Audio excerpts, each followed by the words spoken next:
We start. अभी इसमें जो सबसे ज़्यादा इम्पॉर्टेंट चीज़ है दैट इज़ और का कॉन्सेप्ट एंड का कॉन्सेप्ट। ये चीज़ आपको बिल्कुल समझनी पड़ेगी, बट 15 मार्क्स में थोड़ी कॉम्प्लिकेटेड हो जाती है, 5 में थोड़ा ईजी आता है। Okay, let me discuss this one, और and concept. Okay, now we are discussing only or concept because right now we just need or concept, that's it. Spade और ace, मतलब spade और ace, और मतलब add when we use add, right? This one, this is or, right? मतलब इधर वाला तो लेना ही लेना है और से पहले वाला, इधर वाला भी लेना है आपने। तो when we have to say और, तो इट मीन्स ये भी लेना है और ये भी लेना है, बट ये याद रखना है कि दोनों में से जो कॉमन पार्ट होगा वो आपने हटा देना है। ठीक है, let we discuss that. Question कहता है a card is drawn from an ordinary pack of playing cards that is 52 and a person bets that it is a spade. Spade कितने होते हैं हमारे पास, हमने पीछे डिस्कस किया था। स्पेड हमारे पास होते हैं टोटल 13 कार्ड्स, राइट? 13 स्पेड्स होते हैं। आगे क्या कह रहा है, और एन एस। ओके, पहले तो मैं एस की बात करती हूँ। ये स्पेड है हमारे और ये एस है। एस कितने होते हैं, 4। एस मतलब इक्का, राइट? इक्के कितने होता है, एक एक होता है सब में, तो 4 हो गया टोटल।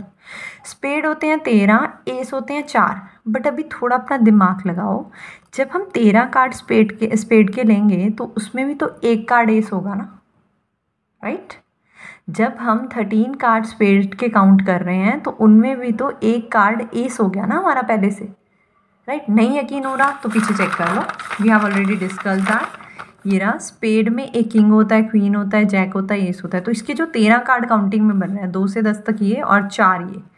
आई होप काउंटिंग आती है तुम लोगों को, राइट? सो ये आ गया आपका 13 में से ये वाला जो एस है ना, ये एस है, ये एक एस काउंट हो रहा है। और यहाँ पे जब मैंने लिखा है 4 एस, राइट? 4 एस, तो इसका मतलब इस 4 में एक एस तो यही वाला है, राइट? तो एक्चुअल में क्या हुआ है, 12 कार्ड यहाँ पे होंगे क्योंकि इसका एक एस मैंने यहाँ पे ले लिया है ऑलरेडी। तो मतलब ये कि 13 तो स्पेड है हमारी, ठीक है, 4 हमारे एस हैं, लेकिन इन दोनों में से एक कार्ड जो है वो दोनों में आ रहा है, तो हमें उसको एक ही जगह काउंट करना है, 2 जगह काउंट नहीं करना है, राइट? तो इसलिए हम क्या कर देंगे, -1। तो अल्टीमेटली कितने कार्ड बचे आपके, 13 + 3 that is 16। So what is your answer, 16/52। 16/52, this is 16/52। यहाँ तक आ गया। I am repeating this part again, please try to understand. Question में उसने बोला है, एक बार क्वेश्चन रीड आउट कर लीजिए, कि क्वेश्चन में उसने बोला है स्पेड और एस, 2 वर्ड लिखे हैं, स्पेड और एस। और का मतलब मैंने आपको बताया कि और का मतलब होता है एंड, यानी दोनों को ऐड करना है आपने, that is very important, right? और का मतलब ऐड करना है, राइट? सो 13 कार्ड होते हैं स्पेड में टोटल और 4 कार्ड होते हैं एस में। 13 कार्ड होते हैं स्पेड में, 4 कार्ड होते हैं एस में। तो दोनों को जब हम ऐड करेंगे तो हमारा 17 बनेगा। बट जब हम इन 13 कार्ड्स को ऐड कर रहे हैं तो इसमें स्पेड के अंदर एक कार्ड एस होता है already, right? 52. I hope you understood this concept. If still not, then please pause the video, check out or just listen that again and do that again, okay? Because this is a very important one, okay?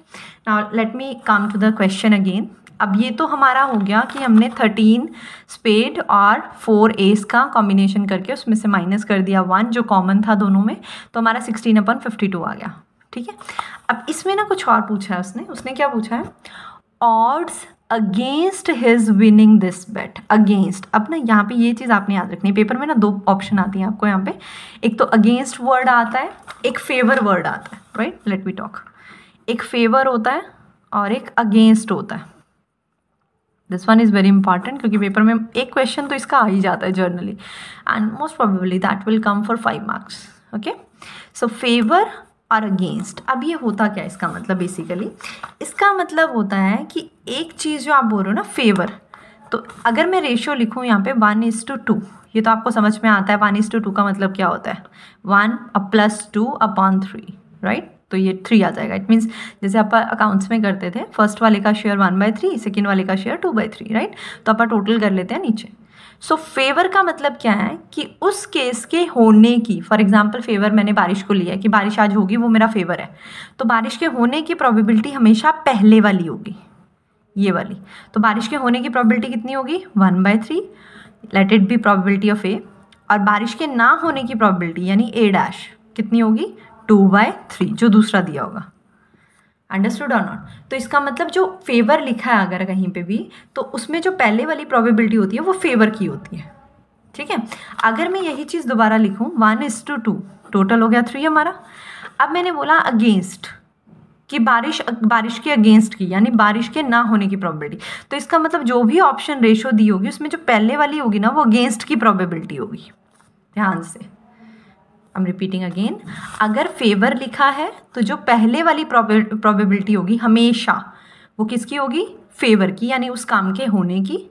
और अगर against word लिखा है तो पहले वाली जो probability होगी वो होगी उस काम के ना होने की, उस काम के ना होने की। Let's come to the point. अभी हमने क्वेश्चन किया था, उसमें हमारा आया था कि उसकी बेट जीतने की प्रोबेबिलिटी निकली थी हमारी 16/52। 16/52 को इन्होंने ब्रेक कर लिया, कट कर लिया सिंपलिस्टिक फॉर्म में, जो सिंपल फॉर्म होती है हमारी उसको बोलते हैं। तो सिंपल फॉर्म में जब इन्होंने इसको कन्वर्ट किया तो कितना बना 4/13, 4 के टेबल से काटा यार, निकाल लेना, ठीक है, कट करके 4/13। अब 4/13 तो आ गई उसके जीतने की प्रोबेबिलिटी, है ना, कॉमन सेंस। अगर 4/13 जीतने की प्रोबेबिलिटी है तो हारने की कितनी होगी? अगर आपको कभी भी ऐसा निकालना हो, उस काम के होने की प्रोबेबिलिटी आपके पास है और ना होने की निकालनी है, तो 1 में से माइनस करते हैं। मैं फॉर्मूला लिख रही हूँ यहाँ पे, चाहो तो उसको नोट कर लो। Probability of A plus probability of A dash is equal to 1। So probability of A plus probability of A dash equals to 1। काम के होने की प्रोबेबिलिटी प्लस काम के ना होने की प्रोबेबिलिटी इज इक्वल टू 1। होने की प्लस ना होने की इक्वल्स टू 1। हमेशा याद रखना प्रोबेबिलिटी 0 से बड़ी होती है और 1 से छोटी होती है, ये चीज़ याद रहनी चाहिए। 0 से बड़ी होती है प्रोबेबिलिटी, 0 नहीं होती है। अगर किसी चीज़ की प्रोबेबिलिटी 0 हो जाएगी तो वो श्योर इवेंट हो जाता है, ठीक है, मतलब पक्का बताइए यार। अब तुम्हारे घर से बाहर जाने की प्रोबेबिलिटी 0 है, इसका मतलब तुम घर में ही रहोगे, कॉमन सेंस, राइट। तो घर में ही रहोगे तो प्रोबेबिलिटी किस बात की? प्रोबेबिलिटी तो तब होती है ना, तो काम होगा या नहीं होगा, तो 2 ऑप्शंस होती हैं आपके पास, ठीक है। तो इसमें प्रोबेबिलिटी आपकी क्या होती है, 0 से ग्रेटर होती है हमेशा, और 1 से छोटी होती है, या 1 भी हो सकती है, बट टोटल 1 होती है मोस्टली, टोटल केसेस में 1 होती है। तो मतलब ये याद रखना 0 कभी नहीं होती प्रोबेबिलिटी, और लेस देन 1 होती है। Okay, now we are starting with this point. ये है हमारा होने की और ना होने की, इन दोनों को ऐड करके हमेशा 1 के इक्वल आता है। अब यहाँ पे थी हमारे जीतने की प्रोबेबिलिटी 4/13, तो अगर मैं यहाँ पे डालूँ 4/13 मेरी जीतने की प्रोबेबिलिटी है, तो हारने की प्रोबेबिलिटी मेरी आ जाएगी यहाँ से equals to 1। So probability of A dash is equal to 1 minus 4/13, that is कितना बनेगा 9/13 ना। तो मतलब उसके जीतने की प्रोबेबिलिटी इतनी है और हारने की प्रोबेबिलिटी इतनी है, ठीक है जी। आई होप यहाँ तक आपको समझ में आ गया। जीतने की प्रोबेबिलिटी 4/13, हारने की प्रोबेबिलिटी 9/13। अब क्वेश्चन में उसने क्या पूछा था? क्वेश्चन में तो उसने अगेंस्ट का पूछा था, बट हम दोनों करके देखते हैं सो दैट आपको फेवर का भी कॉन्सेप्ट क्लियर हो जाए। फेवर, अगर वो मुझसे पूछता फेवर में, तो फेवर का मतलब क्या? जीतने की प्रोबेबिलिटी, ठीक है। फेवर का मतलब क्या? जीतने की प्रोबेबिलिटी। तो जीतने की प्रोबेबिलिटी कितनी है आपकी, आपको वो चेक करना है। जीतने की प्रोबेबिलिटी क्या होगी? ये 4 वाली पहले, ये जीतना है हमारा। तो मैंने बताया था आपको कि जिसकी प्रोबेबिलिटी आपने निकालनी है उसका आंसर पहले आएगा। तो यानी पहले क्या आएगा 4, ठीक है ना। जीतने की प्रोबेबिलिटी क्या है 4/13 ना, तो 4 लिखेंगे पहले। और हारने की क्या होगी 9, तो कैन आई राइट 4:9/13, तो वैसे ही टोटल आ जाएगा उसका। सो 4:9 इज माई रेशियो, जिसमें से 4 उसके जीतने की यानी फेवर की है और 9 उसके हारने की यानी अगेंस्ट की है। अब इसी को अगर मुझे अगेंस्ट में लिखना है तो अगेंस्ट में कैसे होगा 9:4/13 करने की जरूरत नहीं है, वो समझाने के लिए था आपको पहले। सो अगेंस्ट की प्रोबेबिलिटी होगी 9:4। क्यों? पहले वो वाली आती है जिसका लिखा होता है, पहले अगेंस्ट लिखा है तो पहले अगेंस्ट की प्रोबेबिलिटी आएगी, दैट इज 9, उस काम के ना होने की प्रोबेबिलिटी 9, फिर उस काम के होने की, ठीक है जी। I hope this point is understood. ये रहा आंसर आपका, ठीक है। ये पेपर में आ सकता है, that is a very common question, okay. Now we are coming to the next example. A single letter is selected at random from the word probability. Okay, what is the probability that it is a word? ये सबसे आसान question है जो paper में आता है, आपको बेवकूफ़ बनाने के लिए फ्री के नंबर देके जाता है, right. So let's understand. First of all, I'm writing the word. After that, I'll show you my sheet. Probability, BILITY, probability. Okay, let's check out that.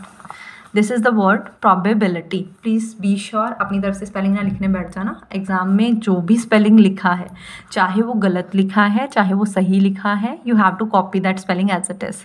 अभी मुझे स्ट्राइक नहीं कर रहा है कब हुआ था ऐसा, आई डोंट नो। सो एक बार ना, जैसे हम नॉर्मली जर्नल लैंग्वेज में जनरल बोलते हैं या कुछ भी बोलते हैं वर्ड, है ना, वैसी सी ही वर्ड था बट वो मिस प्रिंट हो रखा था समथिंग, एंड उसमें एक वर्ड शायद 2 बार रिपीट हो रखा था। I still don't remember exactly what was the situation.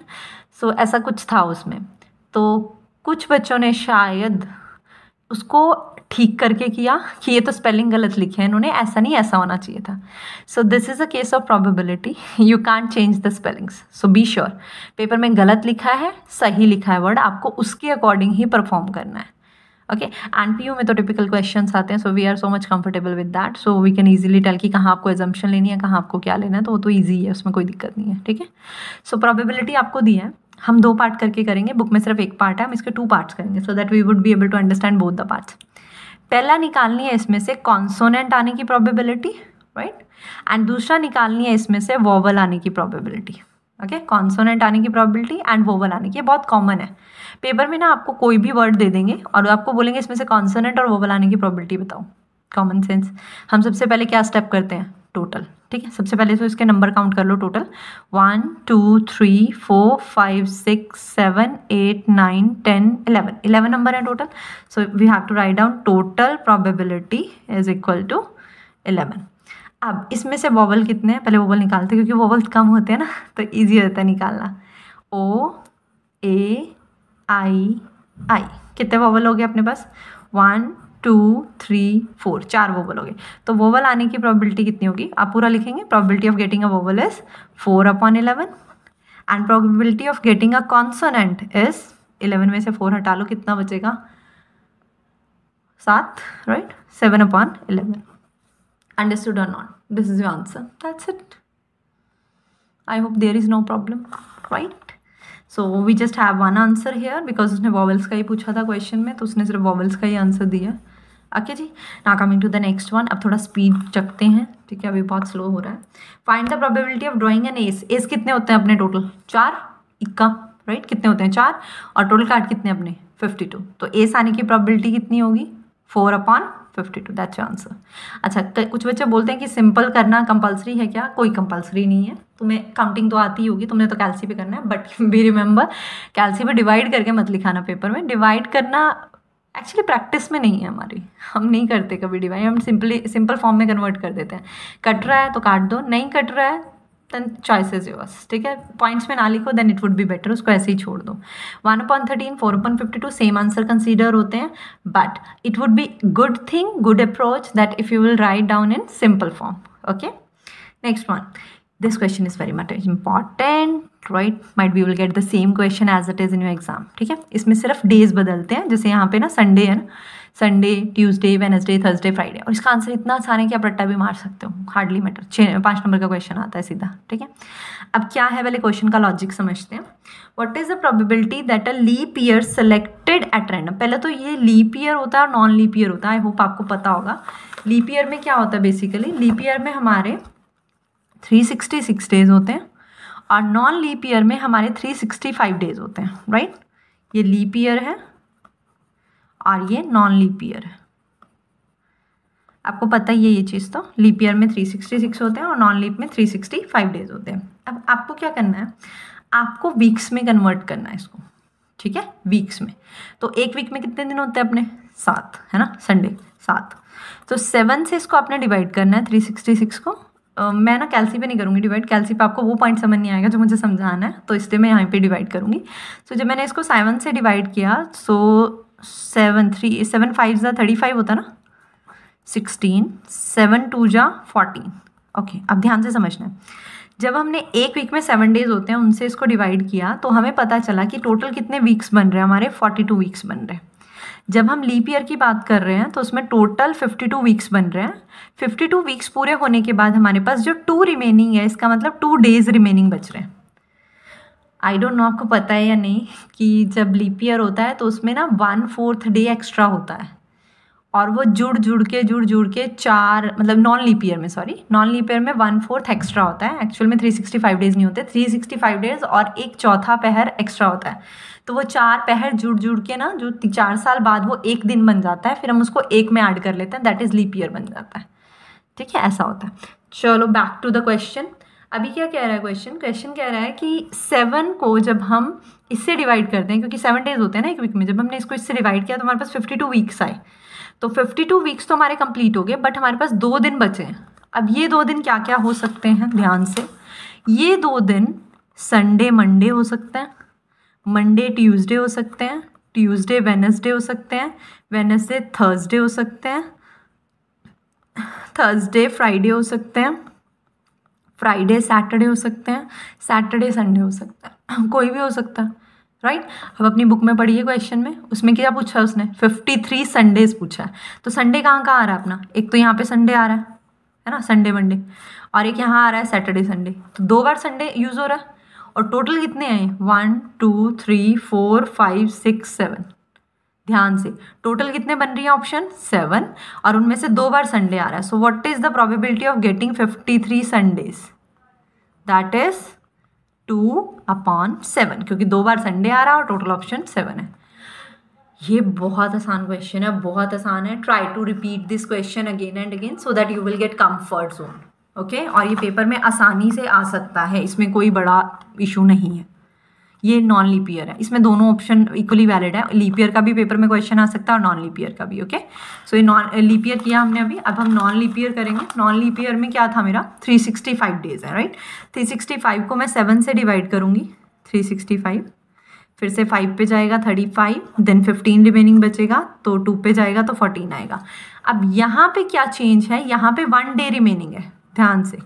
जैसे लीप ईयर में 2 डेज रिमेनिंग आ रहा था, ऐसे इसमें 1 डे है। जब 2 डेज आ रहा था तो अपन ने कॉम्बिनेशन बनाया था, Sunday Monday, Monday Tuesday, Tuesday Wednesday, ऐसे। अब एक ही दिन रिमेनिंग है, अब वो एक दिन तो कुछ भी हो सकता है, राइट। वो एक दिन क्या हो सकता है, वो एक दिन संडे हो सकता है, मंडे हो सकता है, ट्यूसडे हो सकता है, वेडनेसडे हो सकता है, थर्सडे हो सकता है, ठीक है, फ्राइडे हो सकता है, सैटरडे हो सकता है। तो वो एक दिन यही होंगे। अब टोटल कितने हो गए, 1 2 3 4 5 6 7 हो गया टोटल। और संडे कितनी बार आया हुआ है, एक ही बार आया है ना, तो संडे आने की प्रोबेबिलिटी 1/7, ओके। संडे एक बार आया है और टोटल कितनी ऑप्शंस है, 7, तो 1/7। I hope this point is clear to you. Paper में संडे आ जाए, मंडे आ जाए, ट्यूसडे वेडनेसडे, कोई भी दिन दे दें वो, बस तुमने ये चेक करना है सबसे पहले कि वो लीप ईयर है या नॉन लीप ईयर है। अगर वो नॉन लीप ईयर है तो ये कॉम्बिनेशन बनेगा, अगर वो लीप ईयर है, सॉरी लीप ईयर है तो ये कॉम्बिनेशन बनेगा, नॉन लीप ईयर है तो ये वाला कॉम्बिनेशन बनेगा, ओके। एंड या प्लीज़ रिमेंबर दिस थिंग, ये क्वेश्चन ना 5 नंबर का है, ठीक है। तो 5 नंबर कोई तुम्हें ऐसे तो दे देगा, राइट। तुम्हें थोड़ा सा प्रेजेंटेशन बेटर करनी पड़ेगी, and for that would you have to do whatever I have written here, whatever I showed you the calculation each and everything, you have to show the same calculation in your exam. Only then you will get 5 marks. It doesn't mean that you are giving a quantitative exam and you are just writing the answer and you will get the marks. It's not like that. You must have to write down each and every step, what you are doing, and after that what you will get, like that. So you have to make each and everything clear to the examiner. Otherwise, I know after looking at the question, I can say the answer is this one. It doesn't mean that by saying just by saying the answer, I'll get the marks. It's not like that. So what do you have to do? You have to calculate all this stuff which I told you. And after that, you also have to write down some gathas. Gatha means you have to give some brief, right? That is called gatha. You have to write down these 2 days can be Sunday, Monday, Monday, Tuesday, Tuesday, Wednesday, as it is written in your book, right? So you have to write down this type of gatha in your wording, and after that you have to tell the answer. You will get definitely the marks of this answer, but how you calculated that is also important, because it's not a 1 mark question. Okay, now coming to the next topic, let's check what is next. Yeah, next we are on the 2 dice combination. Okay, first of all let me start with 2 die tosses. Let me take my sheet. Yeah, okay, now what we have to do, we have to start with pair of die. Now I hope you know, when we have to throw a die, then the sample space would be like this. 4 5 6। अब common sense फेंक से ही कुछ बनेगा ना, right? तो 2 die फेंकी, पहले वाली से ये बनेगी, दूसरे वाली से ये बनेगी। बट क्योंकि आप 2 डाई एक साथ फेंक रहे हो, जब आप 2 डाई एक साथ फेंकोगे तो उस टाइम पे ये जो पहले वाला है इसका पहला पोर्शन उठाएंगे, इनके साथ कुछ भी आ सकता है, मतलब ये फर्स्ट वाले के साथ इनमें से कोई भी आ सकता है, फिर सेकेंड वाले के साथ इनमें से कोई भी आ सकता है, थर्ड वाले के साथ इनमें से कोई भी आ सकता है। ओके, वन मोर थिंग, जिनको ये चीज़ पहले से आती है वो फॉरवर्ड करके देख लीजिए वीडियो को, इस पोर्शन को, राइट? जिनको ये चीज़ नहीं आती है मैं उनके लिए एक बार सॉल्व करूँगी, because that is my duty, right? So ये सॉल्व करने के बिना आपको समझ नहीं आएगा मैंने क्या किया है, so that's why I am solving this. If you already have done that part, you know that part, you can forward the video. After that you will get the next stage. Okay, let me start. Okay, now इसमें क्या होता है, जो पहले वाला ये 1 है इसको सबके साथ करेंगे हम लोग, ठीक है? फर्स्ट वाले 1 को हम सबके साथ करेंगे। कैसे करेंगे?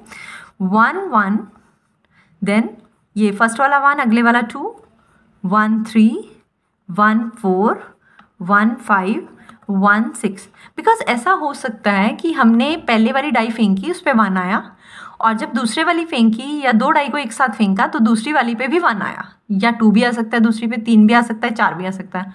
अब किसी के दिमाग में आ रहा होगा पहली वाली पे भी तो चेंज हो सकता है, तो आ रहे हैं हम उस पर भी। पहले हम पहली वाली का फर्स्ट लेके कर रहे थे, अब हम सेकेंड लेके करेंगे। सो सेकेंड बनेगा 2 1, 2 2, 2 3, 2 4, 2 5 and 2 6.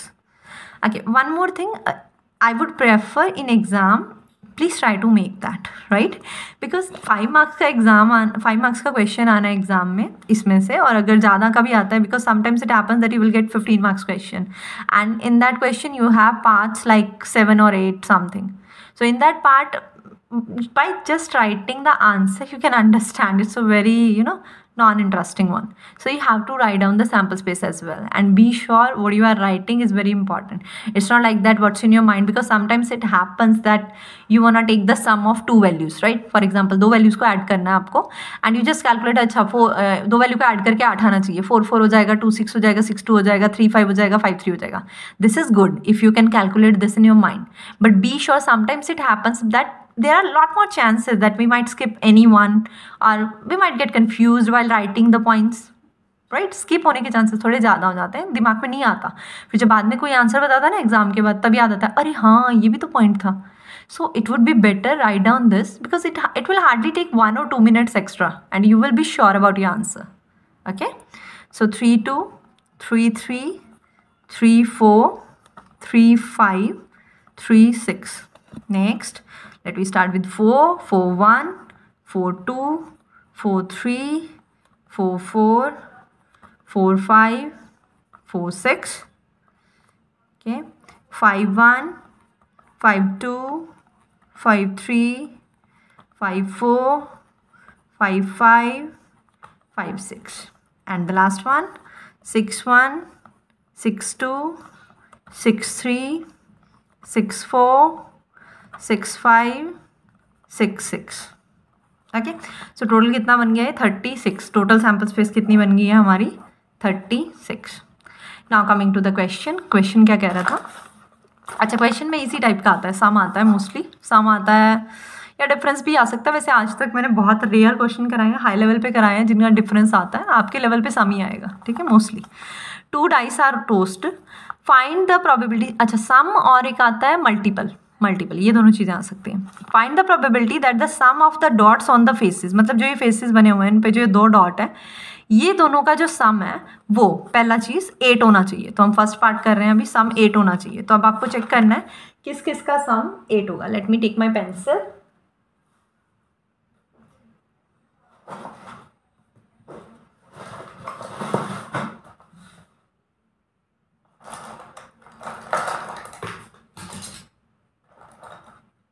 Okay, let's start.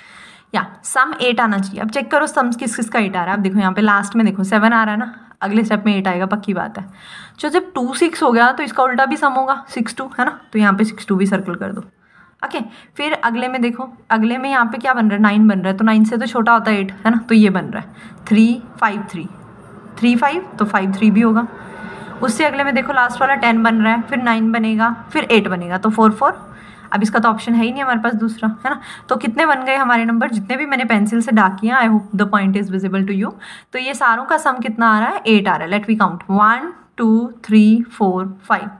सो ये 5 का सम कितना आ रहा है, 8। So you have to write down number of favourable outcomes, ऐसा बोलते हैं इसको, नंबर ऑफ फेवरेबल आउटकम्स कितने आए हमारे, एक तो 2 6 आया, पहले नंबर्स लिखने आपने, फिर 3 5 आया, 4 4 आया, देन 5 3 आया, देन 6 2 आया। ओके, तो ये नंबर्स आ गए हमारे, कितने हो गए टोटल, इज इक्वल टू 5।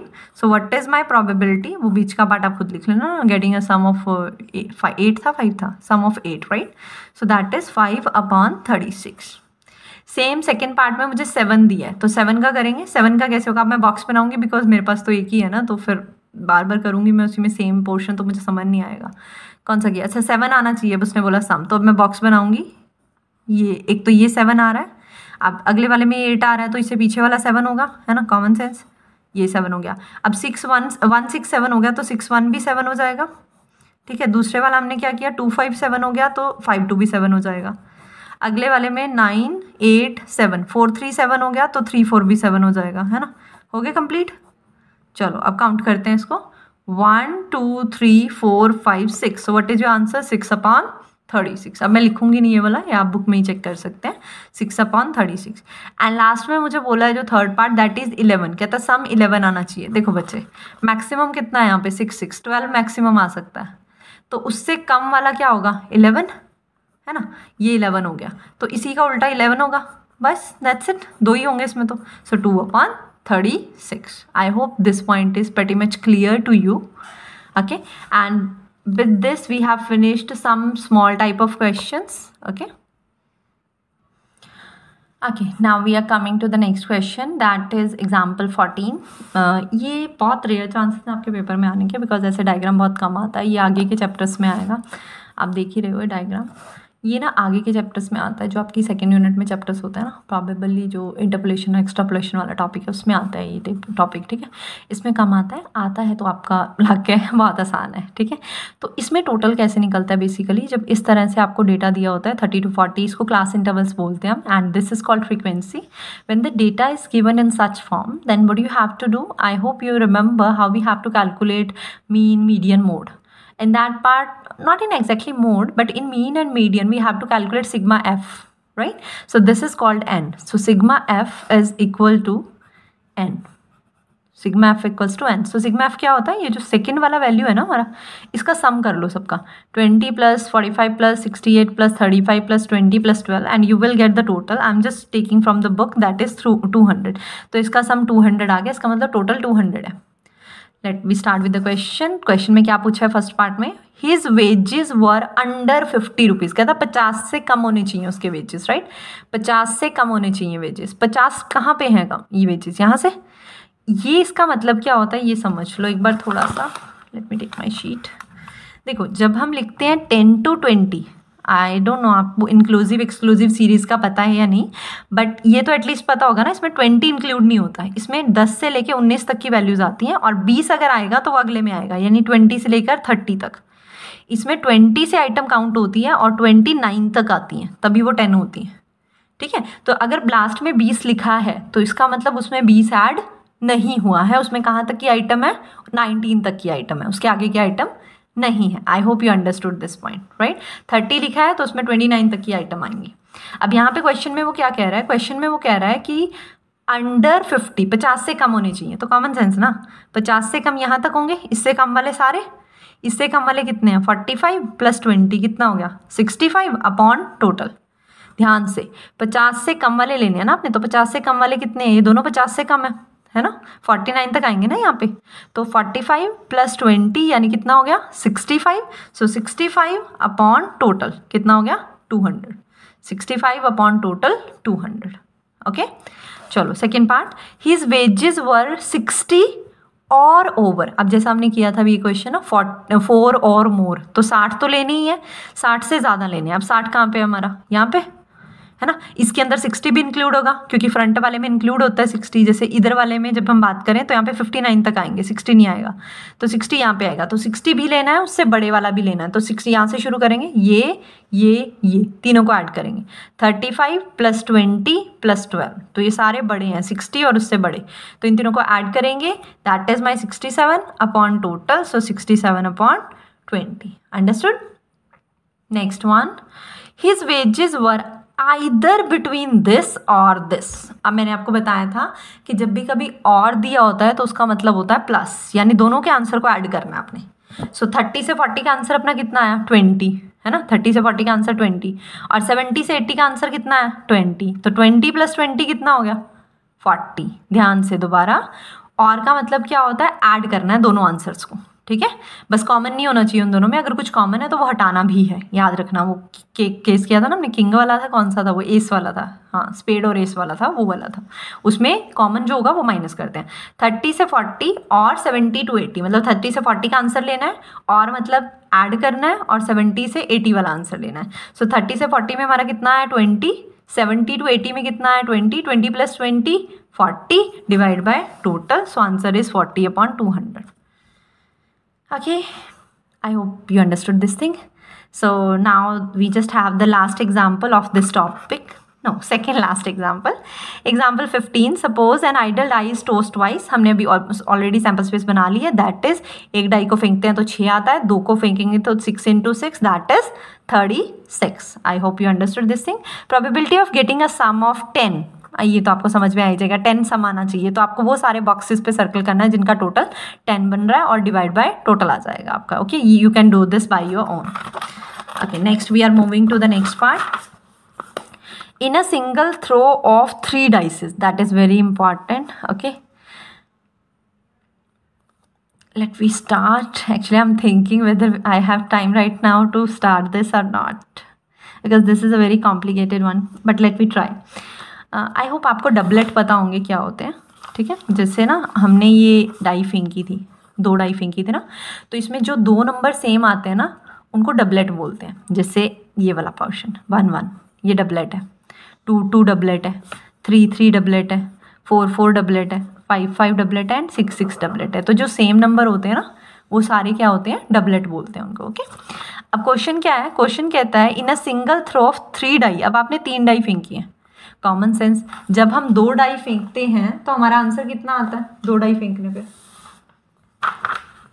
जब हम 2 डाई फेंकते हैं तो हमारा टोटल आता है 6 × 6, दैट इज 36। जब हम 3 डाई फेंकेंगे तो हमारा आंसर कितना आएगा 6 × 6 × 6, दैट इज 216। ओके, जिनका मैथ है उनको तो ये चीज़ें पता है पहले से, बट जिनका नहीं है एटलीस्ट आप ये देखिए कि एक डाई में 6 होता है, 2 में 2 बार मल्टीप्लाई कर लो, 3 में 3 बार कर लो, 4 बार तो होती नहीं है वैसे, मतलब आपके लेवल पे नहीं है, तो 4 बार होंगी तो 4 बार मल्टीप्लाई कर लेंगे, वेरी सिंपल। ओके, बट 3 बार ही है आपके सिलेबस में मैक्सिमम लेवल। अब वो क्या कह रहा है, find the probability of getting the same number on each of them. मतलब क्या कि अगर एक डाई को हमने 3 बार फेंका तो 3 एलिमेंट बनेंगे, राइट, पक्का 3 एलिमेंट बनेंगे हर बार, तो सेम नंबर आना चाहिए। मतलब तीनों पे 1 1 1 हो सकता है ना, तीनों पे 2 2 2 हो सकता है क्योंकि सेम नंबर आना चाहिए, 3 3 3 हो सकता है, 4 4 4 हो सकता है, 5 5 5 हो सकता है, 6 6 6 हो सकता है, ठीक है। तो ये नंबर हो गए हमारे, कितने नंबर हैं 6, सो आंसर कितना आ गया 6 अपॉन 216, कैंसिल कर लेना, हमारा 136 आ जाएगा। ओके, सो सेम नंबर बोला था उसने तीनों डाइस पे, तो ये आएंगे। अच्छा, यही चीज़ अगर वो मुझे उसमें बोल देता, डबलेट बोल देता, डबलेट इन 2 टॉसेस, मतलब 6 × 6, तो उसमें टोटल कितना हो गया मेरा 36। अब उसने डबलेट बोला, डबलेट मतलब सेम नंबर आना चाहिए, यानी 1 1 1 सॉरी 2 2 3 3 4 4 5 5 6 6, ठीक है ना। तो ये सेम नंबर आने चाहिए, तो ये आगे तो कितने हैं 6 अपॉन टोटल 36, तो आंसर आएगा 1/6। तो ये फ़र्क होता है, अगर 3 बार टोस किया है तो 6 अपॉन 216 आएगा, आएंगे 6 बार ही रिपीट होते हैं सेम नंबर, ठीक है। और अगर दो वाला केस आता है तो 1/6 यानी 3/36। Okay, now we have done one topic. Okay, we have done this part. After, in the next video, we will try to start with combination part, because sometimes we have to sometimes in case of without replacement topic, we have to use combination part. So I'll try to make that video as soon as possible. So we will discuss that in that part. Okay, thank you.